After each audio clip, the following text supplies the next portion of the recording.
It was noon, and he sat quietly in his office admiring the clouds moving in the sky. He could feel his heart pounding in his chest, even though he had left his boss's office a while ago. He ran his fingers through his hair and sighed deeply. He looked down at the list that was going to cost him his job. He stared at it for what felt like an eternity, analyzing the unexplained purchases. He needed to get answers.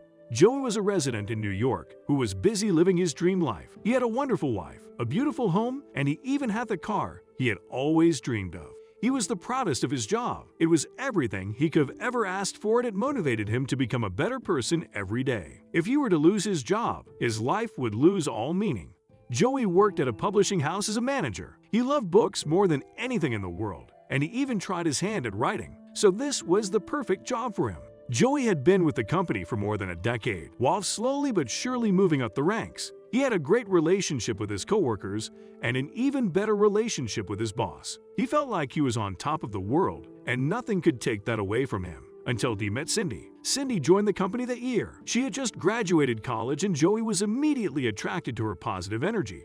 Cindy had been hired as an acquisitions editor, a person who assisted the publishing house in identifying promising manuscripts to publish. Joey was drawn to her because he had begun his career in the same position, but he'd soon find out what she was really like. Cindy was a very vibrant person. However, as Joey got to know her, the more he learned who she truly was. After a month, Joey had a whole new outlook on Cindy. After a performance review, it was clear that even though she was energetic and positive, she barely met the company's expectations in the first month. Joey remembered how it felt to start at the bottom, and he knew that he had to help her. Joey asked Cindy if he could meet her for lunch to discuss her performance. He wanted to hear why she was struggling to do what was expected of her. However, she spent the entire lunch telling him that it was not her fault. She made up excuses, telling him that the clients were difficult to work with, and said that some of her emails did not even send. Joey listened to her every word, and what he did next stunned everyone. Joey suggested that it would be beneficial if they could have a meeting every Monday morning to discuss what was expected of her that week,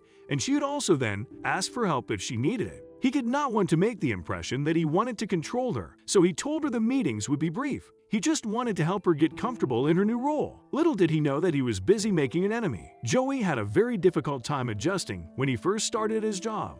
He remembered that time was very challenging for him, and he just wanted to make sure that Cindy did not have to go through that. Cindy and Joey worked together for 3 weeks, and he did his best to help her. Trouble, however, arrived shortly after. One morning, Joey got called to the boss's office. He walked into the office and saw that she was in her own world. She did not even look at him when she told him that there was a problem with his monthly spending on the company card. "It doesn't appear that the transactions were for company purchases," she said. "I'm looking at HBO and Netflix subscriptions, as well as multiple Uber Eats orders. This is just heinous. Explain yourself."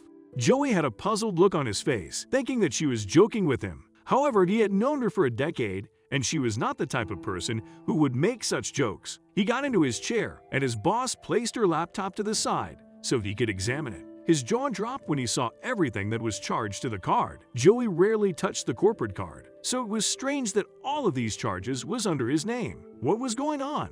His heart thumping and his hands wet with sweat. Joey said, "I don't know how this happened. I assure you I know none of these expenses are appropriate uses of company funds." He rubbed a hand down his face, already knowing his boss was about to fire him. "There must have been some kind of mistake," he stammered. "Can I please have the details and look into it?" For the relationship that Joey had built with his boss, she allowed him the rest of the day to look into the matter. The card was missing upwards of $500, which Joey couldn't account for. But as he stepped out of his boss's office, he found Cindy standing outside his office. What she would share would make brows draw close. "Cindy," Joey said with a nod, remembering he was supposed to help her with the week's objectives. "Let's move our meeting to tomorrow." "Tomorrow?"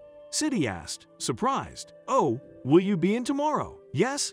Why would I not be there tomorrow?" Joey asked, but Cindy shook her head and quickly excused herself. As Joey sat in his office, he wondered why Cindy asked why he would be the next day. Was she the one spending the company's money to get him fired? Joey called one of the company's technicians and had him check the IP address and computer from which the purchases were made. He was dumbfounded when the technician sent him his findings. The technician's findings indicated that the purchases had been made from Cindy's laptop. Additionally, a call from Uber Eats confirmed that the food had been delivered to her neighborhood. Furious, Joey called his boss and sent over the evidence. Of course, Cindy was fired on the spot for all the good Joey had done for her. He couldn't believe that she'd come after him like that.